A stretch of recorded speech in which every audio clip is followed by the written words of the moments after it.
love of family and a close family. Look how many times we got together as a great big family. Look how many times we get together as small units in a family.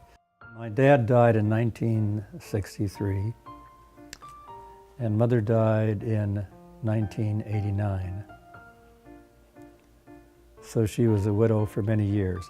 When Dad was alive, he was definitely the patriarch. And Mother, as in many of the women in those days, just supported her husband. Although Mother also worked in the store. She would fix lunch, walk the mile down to the store, and Dad and Mother would have a sandwich together, and then they would come home in the car together. She had the facility of loving everybody, of finding good in everybody, of not finding bad in anybody. And this went all the way down to her grandchildren.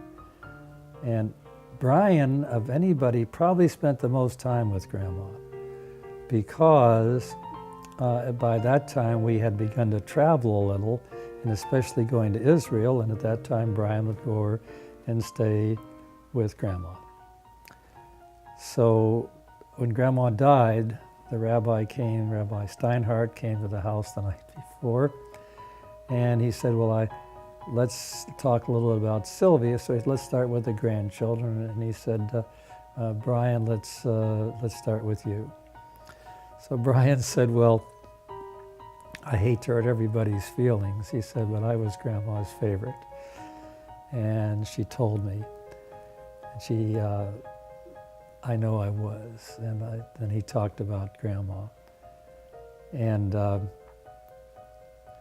he told a story that Marjorie and Jerry witnessed. Just a few days before Grandma died, she was in a coma. And Brian, and she hadn't responded in a couple of days. And Brian said, Bubby, I love you. And she opened her eyes and said, Brian, I've been waiting for that. And those are the last words she said. So each grandchild then went on to tell that Brian was wrong, that they were her favorite. Every grandchild was convinced they were her favorite. That's how she loved everybody and treated everybody. When we traveled like to Israel, I would never tell her until a couple of days before we left, because she was always would be upset if we were away. So I would tell her a couple of days. Said, for how long are you going? I'd say, for a couple of weeks, 10 days or so. Will we be going closer to 3 weeks? And remember that when she worked with me for over 25 years, I saw her 5 days a week at work, Friday night dinner, Saturday morning, and then when the granddaughters came along, Stephen's kids. So we spent an inordinate amount of time together. And when I traveled, every day I would call her, and the conversation was always exactly the same. How are you, darling? I'm fine, Mother. Are you getting enough rest? Yes, Mother. Are you getting enough sleep? Yes, Mother. And how are you, Mother? I'm fine. I'm fine. And then I would say, and then I would say to her, and how are things at the office? And for 25 years, she always answered the same. How should they be when you're never here? So she was loving, but she knew the score too. And Dad, on the other hand, and I were best friends. We're best friends. I used to caddy for him.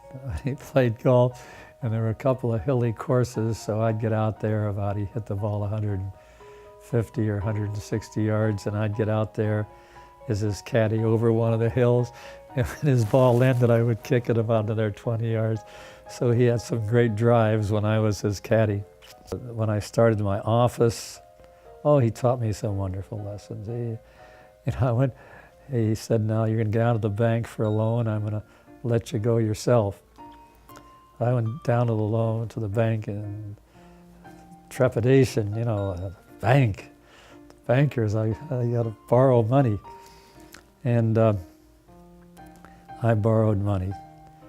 And then when we came to, and he ran my office. I mean, he set up all the accounts, he did all of that, and let me practice medicine. And I think that's one reason I had a chance to become a better doctor. I wasn't bogged down in anything else. On the same token, he told me, you can hire an accountant, but he's going to take as much interest in your account as you are. So there's certain things that you can't ignore, but he really ran the office. And we were best friends, and I saw him 3 or 4 days a week and many evenings, and it was wonderful. I think that's the reason I went to practice in Warren, because I loved my parents and I wanted to live close to them. And at the same time, I was teaching at Case Western Reserve, so I had some academic stimulation. I could have practiced wherever I wanted to, but I'm really a Midwesterner through and through. I could live in the far West, where Brian and Frank live. I wouldn't want to live in California, and I would not want to live in the East. I just think there's a certain Midwestern value that's very non-competitive financially. The one thing I did not do as a young father was spend a lot of time with my kids. And that was because in those days, the women raised the children. I played golf every Saturday, Sunday, and Wednesday. I went to all my meetings, I did everything else, but I left the raising of the children to their mother. I've always regretted that, and I've always been envious of all of my sons who are who equal their wives in time and effort spent with raising the children. I think that's so much better for the children. And I've regretted that. On the other hand, as a kid, my father did not spend a lot of time with me. It was my mother, because he worked all the time. But I think that the modern day practice of sharing raising children is so much better than what I did. I think I was lucky to have my children grow up as wonderful as they were without my spending so much time. I think I enjoy spending time with them. I think I enjoy my advisory capacity, which comes to you only because the fact you're older. You may be a bad advisor, but at least people tend to listen a little more.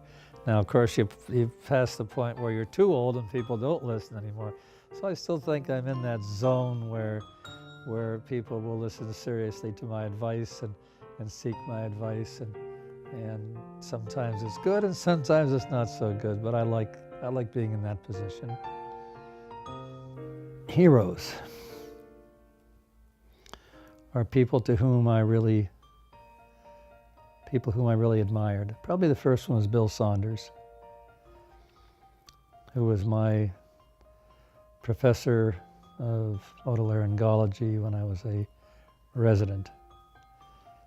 He was just so straight, factual, honest, wise, intelligent. He's a great hero of mine.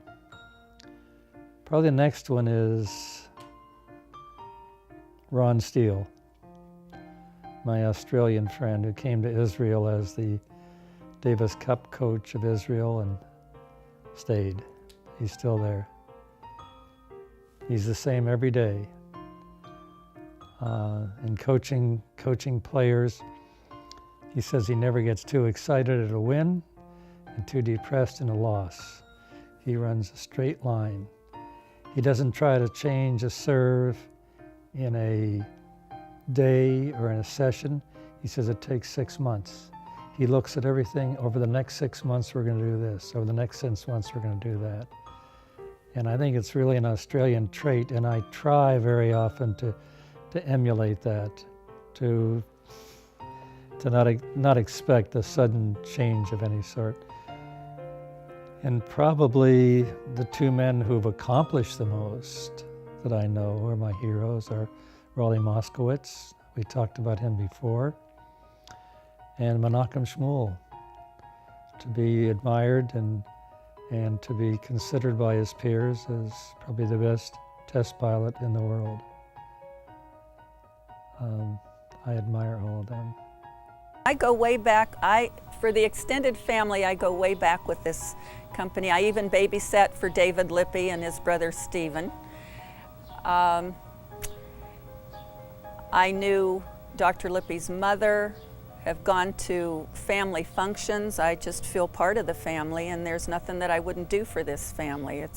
It's an extension of my own family, and if it wasn't, I don't think I would be here all these years. It's just a great place to be, and he's a good man. We were friends. We never fought after that, and with all my medical problems, Bill has always stuck his nose in them. It was always his business. He never asked me if I wanted him to be involved. He always was involved, and thank God.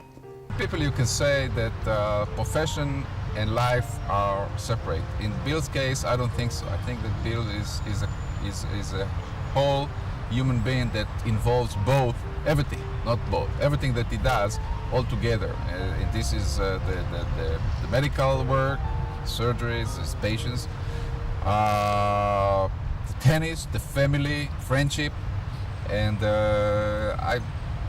I've met it when I was there for the first time, and of course, since then, we, the family, my wife, my kids, and myself, are very good friends of the Lippys family.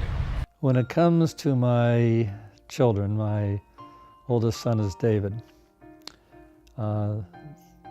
David is the best father I have ever met. David is one of the kindest people I have ever met. David is still friendly with the first friend he ever had. He has a tremendous network, not just for the sake of networking, like Facebook or something, but his friends from high school, from college, from graduate school, from wherever he's lived, are still his friends. And this is a wonderful, wonderful quality in life. And he's always been a very good friend to me, which is very important to me. His wife, Pam, is a dynamo. She's a very good mother to my grandsons. Pam is very patient. You know, she's a firecracker on some things. She's very patient in others. I mean, she'll go out there, she's just played 4 hours of tennis and I want her to hit for 10 minutes with me, of course. Or she takes one of the grandchildren or some other kid. She's so wonderful that way. In the kitchen, she's the first one in there to help. Works like an octopus. She's washing dishes, drying dishes, putting this away. She's just a worker. Pam gets a lot done. And I love her for it. Stephen has always been my financial advisor. Stephen has a great background in finance and banking, and I think Stephen helps the whole family. I think when it comes to our investing, which is very important as a family, you know, in retrospect, I sure am glad that Stephen has guided us all along the way, because I know a lot of people who made a lot of money in the market and then lost it all in one day. And Stephen has kept us on a steady path and has just been great. Sandra South is a great mother. She works like heck in her job. She works like heck with those boys, and she makes a wonderful wife to Stephen. Frank is a very exceptional guy. I mean, I think he's a good doctor, a very good doctor. He knows so much more about medicine than I do. He really does it. You know, my scope is very narrow. His is very wide, and he's very wise. He's not only good and sharp, but he's very wise. He's probably the best athlete in our family. He could not play golf for 6 months and go out and shoot 80. He's much to be admired. Saskia makes him a wonderful wife. Saskia, I guess, has become the family psychiatrist, which we badly needed, just like Pam became the tennis pro we all badly needed. And Saskia can be very wise. She makes a good mother. She is a worker. She's a dynamo, and she's a wonderful daughter-in-law. Brian, I worried the most about as a kid when he was going down the river. And I think that Brian has been the biggest overachiever in our family. I mean, he works like crazy. He is good at what he does. Brian is also a guy who has the first friend he ever met. He has the same friends through life, and I skipped the fact that so does Frank. So Brian, I admire very much. I love him like I love you all, and he's also a wonderful son. He married the perfect woman for him.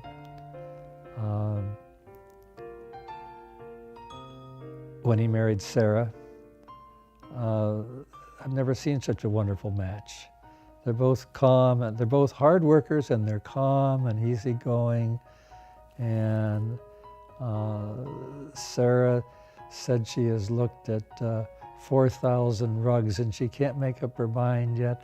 I mean, she's that type of person, but when she makes up her mind, she does the right thing. And Brian has been very entrepreneurial. I mean, the kid I worried about the most is the one who keeps climbing and climbing and climbing. And I don't worry about him anymore. Brian is fine. When it comes to my grandchildren, I got to start with Suzanne, and I'm so proud of her.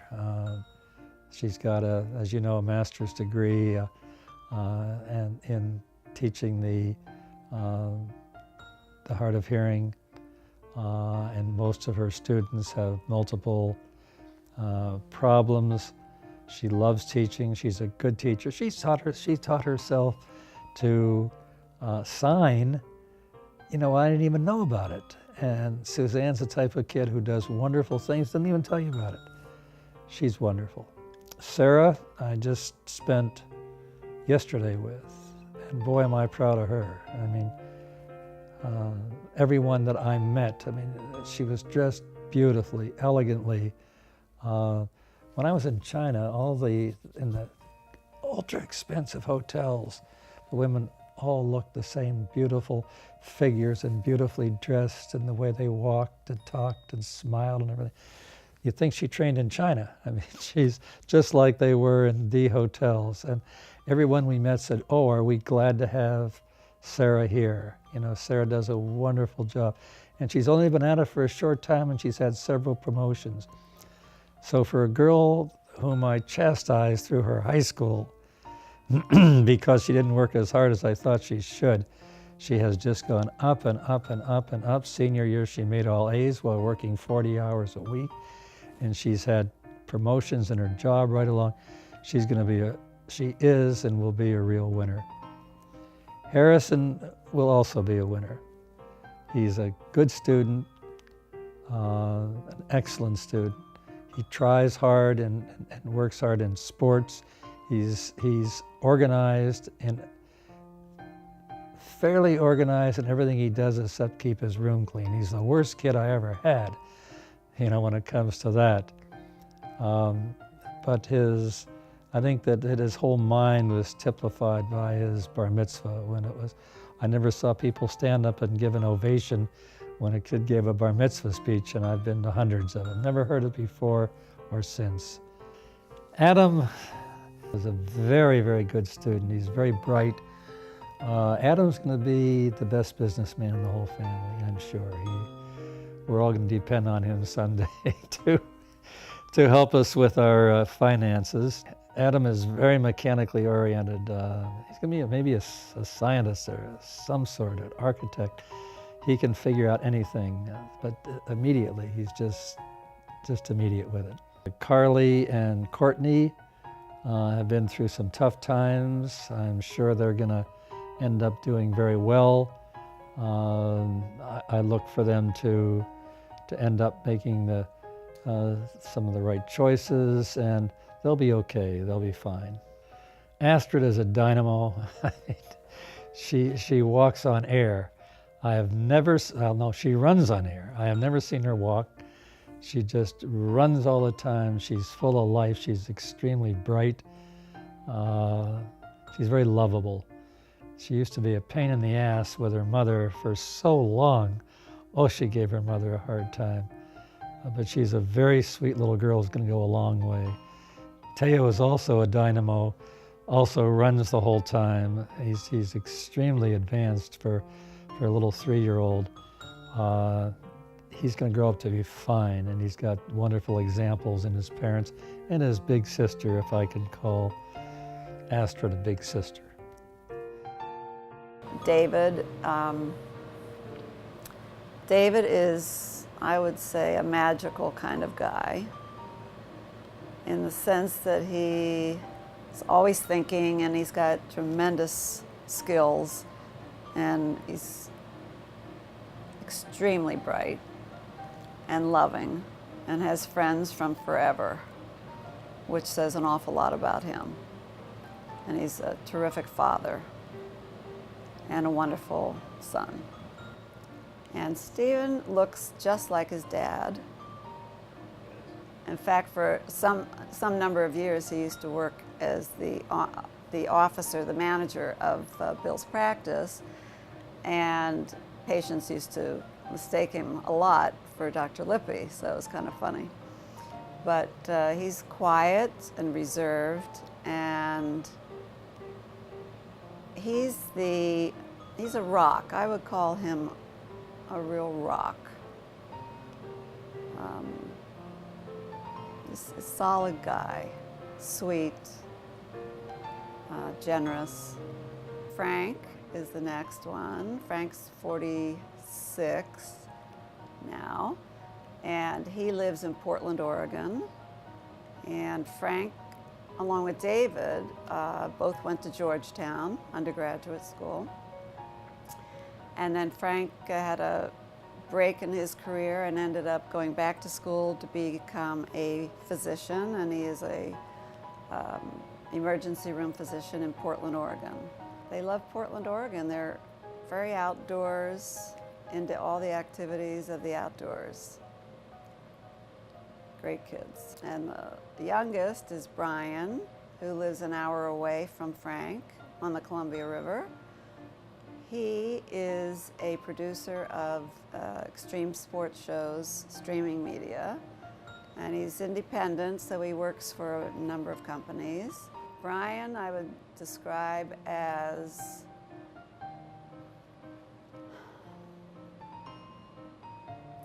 well, I would have to say that if I were ever really, really sick, I think Brian would be laying on the floor next to me. I think one of the proudest things that Bill and I share is that we have been able to put two families together and never think of them as anything other than one. We have a lot of friends who have not been able to do that, and for us, it was a natural. We never, ever think of any of the boys as anything but ours.